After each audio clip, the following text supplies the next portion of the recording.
Decíamos al principio que usaríamos una serie de conceptos estructurantes para darle forma a los contenidos que tienen que ver con el hormigón convencional. Así la definición, así la historia del hormigón.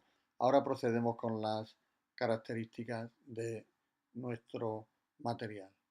Utilizando los célebres gráficos de Ashby de la Universidad de Cambridge, vamos a establecer relaciones entre algunas variables interesantes relacionadas con el hormigón y que lo sitúan en relación a otros materiales como puedan ser pues, los vidrios, las cerámicas, etcétera, ladrillos, y eso crea un universo en torno, en este caso, a dos variables que son el costo y la eh, fracción reciclada de un determinado material. Bueno, eso pone de manifiesto rápidamente que el hormigón es un material relativamente barato, pero difícil de reciclar. Ya se ve que la fracción de reciclaje del hormigón es baja, situada por debajo del 0,1. Es decir, a medida que subimos por este eje, los materiales son más reciclables. Es el caso de los vidrios. Aquí el hormigón es comparado con otros materiales de su familia, la familia de los cerámicos. Ashby considera que el hormigón es una cerámica. Puede sorprendernos a nosotros porque entenderíamos que las cerámicas se reducen a las arcillas cocidas. Sin embargo, hay que tener en cuenta que el origen elaborado cerámico es cremar, es decir, fusionar por medio del calor. De modo que todos los materiales que son resultado de procesos con altas temperaturas se consideran cerámicos con la excepción de los aceros.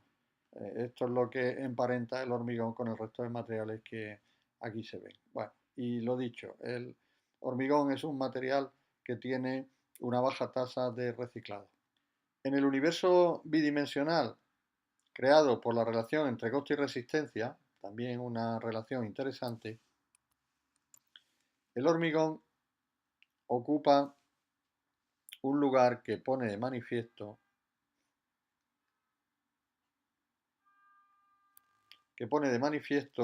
que tiene un costo relativamente bajo en relación con su resistencia.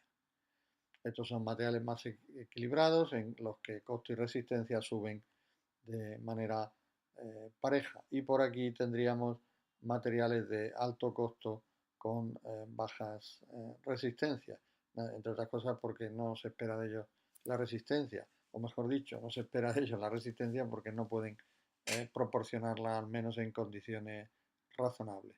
Bien, el hormigón, eh, entrando casi en un círculo vicioso, se puede considerar un hormigón relativamente barato eh, porque su baja tasa de reciclado aún no le ha pasado factura.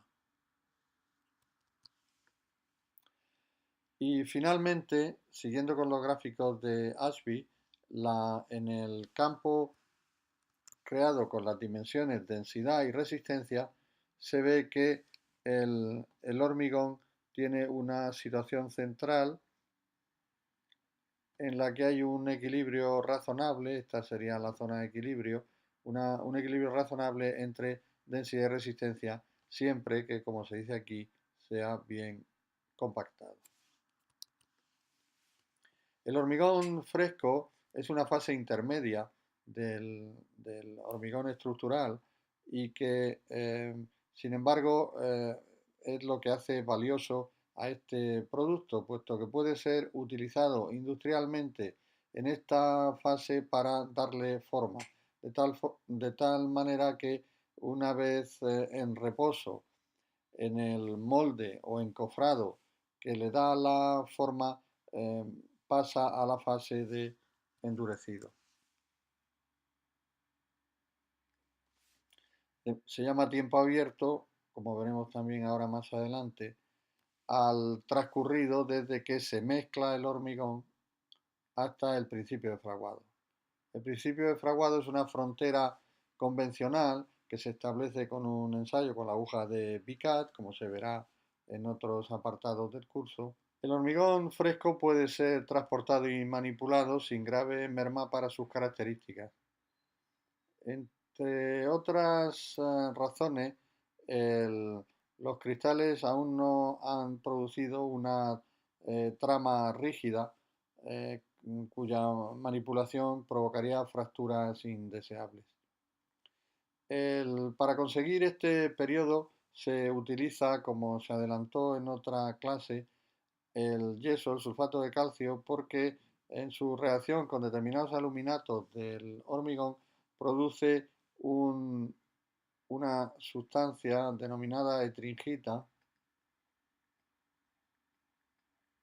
que tiene la virtud de no permitir la conexión, la conexión entre los cristales de la pasta agua-cemento y por tanto permitir el juego plástico que, mm, que se desea para el hormigón mientras es colocado en la obra.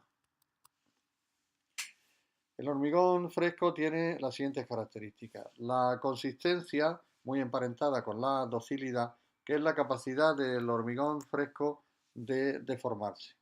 Naturalmente estamos midiendo ahí en la fase plástica la capacidad del hormigón de adaptarse al molde. Se mide con el llamado cono de Abrams. Este Abrams es el mismo Stuff Abrams que vimos en la historia del hormigón. El cono de Abrams es un elemento muy sencillo, pero todavía muy utilizado, que mide por diferencia de asiento entre la altura del cono y la situación en la que queda el hormigón una vez eliminado el molde, mide esa capacidad de formación y da idea de algunas características interesantes de nuestro hormigón fresco. La docilidad es una cualidad asociada a la consistencia y que nos está hablando de la trabajabilidad del hormigón fresco, por tanto su disposición a ser manejado durante el proceso. No hay que olvidar que estamos hablando de hormigón convencional, puesto que hormigones de alta tecnología como el hormigón autocompactante no necesitan ser trabajados. Otras propiedades del hormigón fresco son la homogeneidad, que se refiere a el modo en que están distribuidos los componentes por la masa. Se mide comprobando la masa en distintas porciones del hormigón fresco. Como hay diferencias notables entre la densidad de los distintos componentes, pues distinta distribución de los componentes darían lugar a distintas densidades. La masa específica del hormigón fresco se puede referir al hormigón compactado o sin compactar. En el caso del hormigón compactado, es una medida del grado de eficacia del método de compactación, evidentemente. Es decir, a mayor densidad con los mismos componentes, pues mejor compactación. El tiempo abierto hemos hablado ya de él y aquí se ve en la fotografía precisamente el alto grado de manipulación a que puede ser sometido un hormigón durante este periodo, lo que lo hace el brillante material que es. El hormigón endurecido, es decir, una vez que ha acabado el fraguado medido por la aguja de Vicat, como antes hemos indicado, se inicia un periodo, el de endurecimiento, en el que ya el crecimiento de cristales va produciendo una aproximación entre ellos que crea una trama que va aportando las cualidades propias del hormigón endurecido. Una de ellas es la densidad, como relación obviamente entre la masa del hormigón y el volumen ocupado. La densidad segrega distintos tipos de hormigones convencionales. Los hormigones que podríamos llamar estándar, cuya densidad está entre 2.300 y 2.500 kilómetros cúbicos, lo que depende fundamentalmente del tipo de árido que se utilice. Los ligeros, que están entre 1.000 y 1.300, normalmente con arcillas expandidas, y los pesados entre 3.000 y 3.500, utilizando ya áridos densos. Siempre el árido es el factor clave aquí. Bien, el hormigón endurecido también goza de la cualidad de la compacidad, es decir, de eh, la máxima densidad con los mismos componentes, como indicador de protección frente al acceso de sustancias perjudiciales. eh, Circunstancia que también mide la permeabilidad, el grado en que el hormigón es accesible a líquidos o gases. Se mide con determinados ensayos muy precisos de los que hablaremos también en otro momento. La resistencia del hormigón ha sido considerada durante décadas como la cualidad fundamental, entre otras cosas uh, por la pretensión de que el hormigón sea utilizado estructuralmente. Sin embargo, a partir de los años 90 se apreció que la resistencia no garantizaba la durabilidad, es decir, la capacidad de resistir los ataques de sustancias o de procesos eh, físicos o químicos que podían afectar al hormigón de manera espontánea. Las resistencias del hormigón nominales pueden llegar para hormigones estándar hasta 50 megapascales, la unidad megapascal equivale al newton milímetro cuadrado, y hasta 100 megapascales para hormigones de alta resistencia, aunque se conocen ya hormigones que doblan esta resistencia. En la fotografía es una foto que el autor echó en su momento en un edificio que al cabo de 10 años em, fue víctima de la afluencia del hormigón, el fallo y la consecuente, el consecuente pandeo de las armaduras.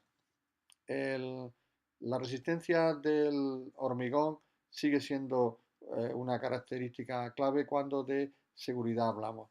Luego veremos por qué un hormigón que es concebido y ejecutado de tal manera que resiste durante unos años puede acabar fracasando por otras razones que enseguida comentaremos. La dureza es otra propiedad del hormigón endurecido y que se refiere a la superficie. La medimos con este aparato que se llama esclerómetro, esclerómetro, y que es un aparato útil en edades tempranas, una vez desencofrados los hormigones, debido a que cuando pasa más tiempo la carbonatación de la superficie del hormigón, un aspecto que veremos en el capítulo de especificaciones, produce un endurecimiento no proporcionado a la resistencia de la masa del hormigón y por tanto la dureza medida no es indicativa de la resistencia. Bueno, quizá sea obvio decirlo, pero la resistencia fundamental del hormigón es la resistencia a compresión y a ella nos referimos en general cuando hablamos de resistencia.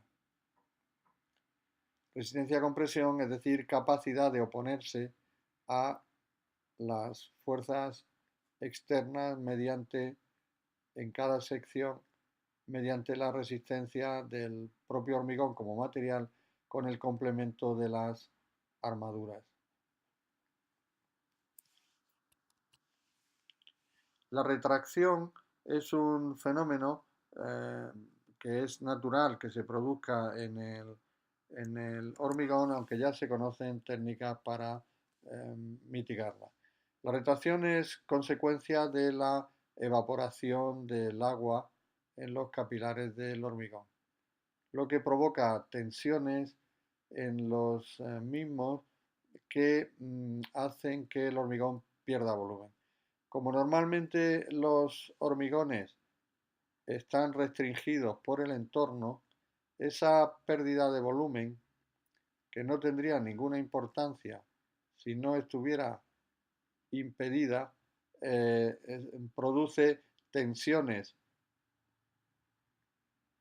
en el hormigón, ya sea porque esa retracción está impedida por rozamiento o por, así decirlo, estorbo mecánico, el resultado es que esas tensiones producen en un momento determinado la rotura del hormigón, como se aprecia en esta fotografía.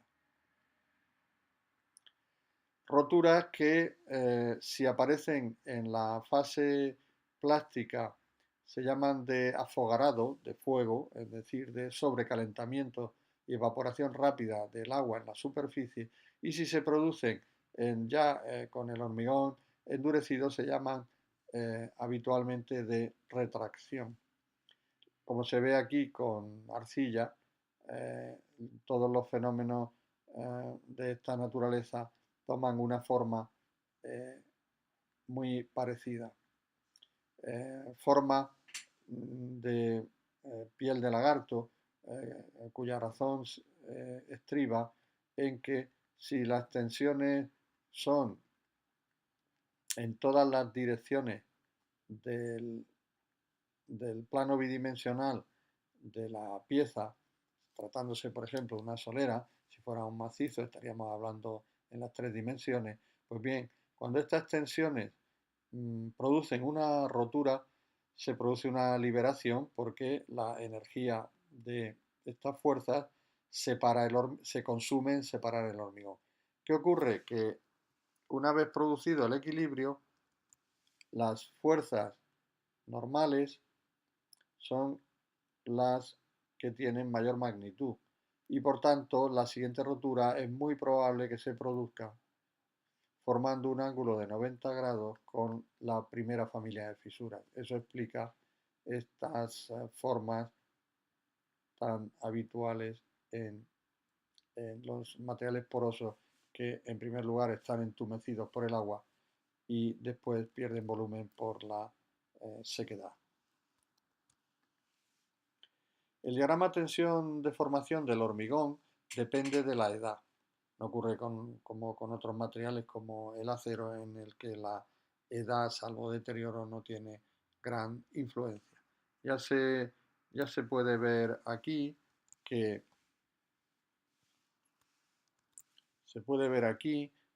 a medida que el ensayo o la acción sobre la probeta es más rápido, aquí está indicado 2 minutos, 20 minutos, 100 minutos, 3 días, a medida que sobre un mismo hormigón se va alargando el tiempo en que se distribuye la aplicación de la carga, el diagrama tensión-deformación se va tumbando hasta volverse asintótico aproximadamente en en una relación entre la fuerza aplicada y la resistencia del hormigón, la resistencia de rotura del 80%, donde se establecería el límite de fluencia. Por otra parte, se define un límite de rotura por la parte superior, consecuencia de unir los extremos del diagrama tensión-deformación en las distintas duraciones de la aplicación de la carga. Este fenómeno explica el que hemos visto en la fotografía anterior, es decir, la rotura por fluencia, como rotura por fluencia que se produce en un hormigón que alcanza el 80% de su resistencia y para lo que naturalmente se ha necesitado mucho tiempo, puesto que el hormigón alcanza su eh, desestructuración geométrica en torno a una deformación del 2 por 1000 y de cuando está trabajando a compresión y del 3,5 por 1000 cuando está trabajando a flexión. Es decir, el hormigón potencialmente podría resistir más, pero por incompatibilidad geométrica, áridos y pastas de cemento acaban despidiéndose mutuamente. El módulo de deformación mide este fenómeno y lo hace en función de las distintas circunstancias. La instrucción establece el módulo secante, es decir, que corta un módulo que es la pendiente de una recta que corta por dentro el diagrama tensión-deformación se establece en 8500 por la raíz cúbica de la resistencia media del hormigón. Y el módulo tangente en el origen a la curva tensión-deformación que se establece con esta fórmula a partir del módulo secante, multiplicado por este coeficiente en el que a 1,30 se le resta la relación entre la resistencia característica del hormigón y el valor de 400. El módulo de Poisson en general pasa desapercibido, pero al menos como concepto es fundamental tenerlo claro. Muchos fenómenos se presentan en los materiales que serían explicados por un fenómeno tan conocido como que cuando un material se comprime se expande y cuando al contrario es traccionado se contrae. Aquí estaría aplicándose eh, una especie de ley de conservación del volumen. Obviamente, es decir, algo así como cuando en un zurito, como dicen en el País Vasco, de cerveza, si lo convertimos en una caña, como decimos en el sur, pues este volumen al volcarlo alcanzaría mayor altura. Es decir, el volumen obviamente se ha conservado y al cambiarle la superficie del recipiente pues tiene que elevarse la altura. Bueno, pues algo parecido hay aquí. Si comprimimos y no hubiera una expansión, habría una sorprendente pérdida de volumen que solo podría quedar explicada por la existencia de poros que fueran absorbiendo el volumen desaparecido. Bien, en los materiales el coeficiente de Poisson obviamente no funciona como en un líquido y por eso la relación no es, no es la que podríamos esperar. En el caso del hormigón la relación es 0,2, es decir, la deformación unitaria de transversal, en este caso horizontal, es el 20% de la deformación unitaria longitudinal.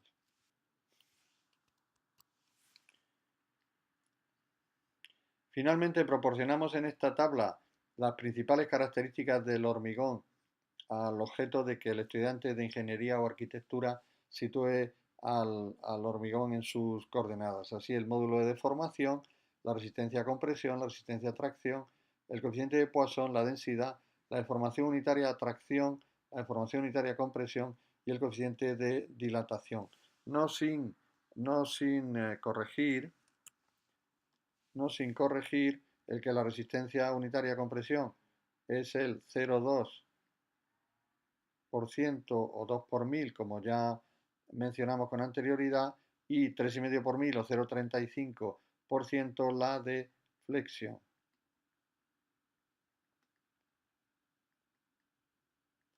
Y finalmente el coeficiente de dilatación, que es 10 a la menos 5 grados centígrados a la menos 1, que, que es un valor muy parecido al del acero, lo que explica la compatibilidad de deformaciones entre estos dos materiales cuando actúan conjuntamente. Hablábamos antes de las deformaciones unitarias, a flexión y compresión, y aquí las tenemos. A flexión el 3,5 por mil y a compresión el 2 por mil, que conjuntamente con la deformación límite que podríamos llamar del acero, el 10 por mil, nos permite, de hecho, permitió a Morán Cabré, autor, por cierto, del libro Hormigón Armado, al que antes he hecho alusión en la iniciativa de Álvaro García Meseguer y Pedro Jiménez Montoya, digo, le permitió a Francisco Morán establecer la teoría de los dominios, de hecho fue su tesis doctoral, que más o menos que podemos explicar sumariamente del siguiente modo. Establecidos estos límites de deformación,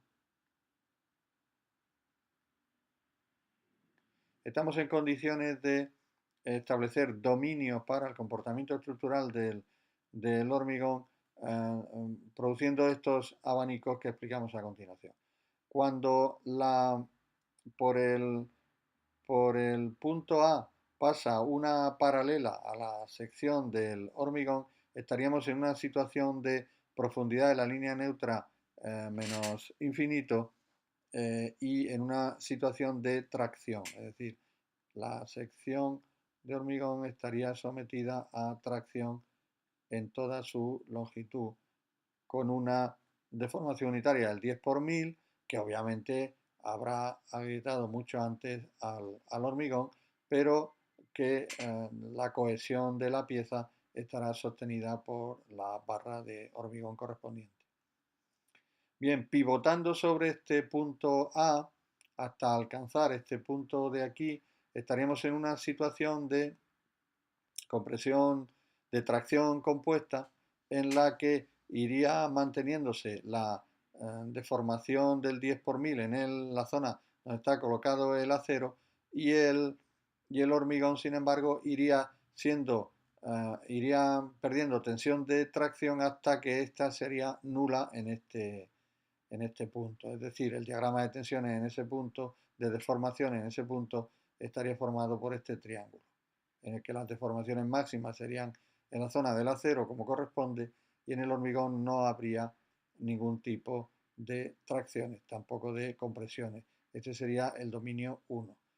Desde este punto hasta alcanzar la deformación unitaria de flexión máxima desde el punto de vista nominal, tendríamos el dominio 2, y el hormigón estaría pasando a estar sometido a flexión, puesto que la línea cruza la sección proporcionando ya un determinado valor para la profundidad de la línea neutra.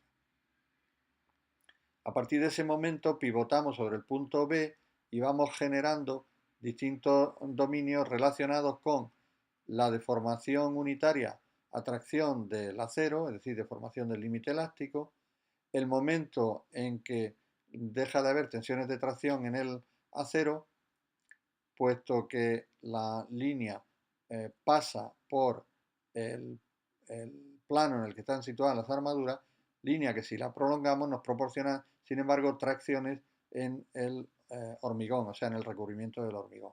Y así tendríamos el dominio 4, el dominio 3, el dominio 4, y finalmente el dominio 5, que estaría situado pivotando ya sobre el punto C, estaría, el dominio 5 estaría flanqueado por las líneas que pasan por el borde de la sección de hormigón y la máxima deformación a compresión del hormigón, que es el 2 por 1000, como venimos diciendo. Es decir, a medida que el hormigón va pasando a estar completamente comprimido, ya no puede alcanzar la deformación del 3,5 por 1000 que estaba reservada al comportamiento a flexión.